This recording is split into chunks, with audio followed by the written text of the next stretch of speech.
Have you ever seen someone call the cops and it backfire on them? My neighbor, Mrs. Rain, had been calling the police on my family nearly every week for 6 months.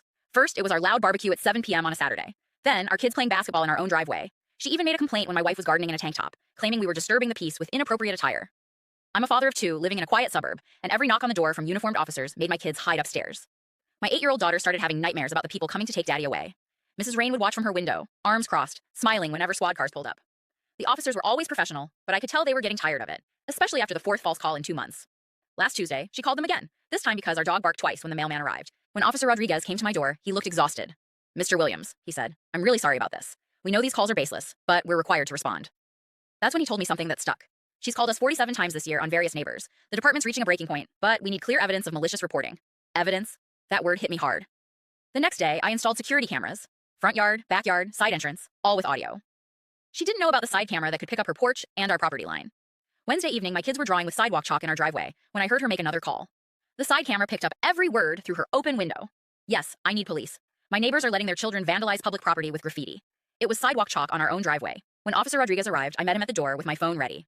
"Before you waste any more time, would you like to see the footage?" We watched the recording together. Mrs. Brain clearly misreporting the situation while my kids were quietly drawing hopscotch squares. "Mr. Williams," he said, "would you be willing to provide footage from previous incidents?" 2 weeks later, I had a full compilation. Her calling the police while watching me mow my lawn, claiming suspicious behavior, complaints about my wife's unusual gardening, false reports of loud music when the house was silent. But the worst came one Sunday morning. We were getting ready for church when I heard shouting. Through my window, I saw Mrs. Rain confronting a delivery driver and trying to block his truck. She didn't know my camera was recording as she called 911. "I need help. There's a man acting suspiciously and threatening residents." The driver was clearly delivering a package to my house with our name and address visible on the label. 3 squad cars showed up. I was already outside, phone in hand. "Officers, before you do anything, please watch this." We reviewed the footage.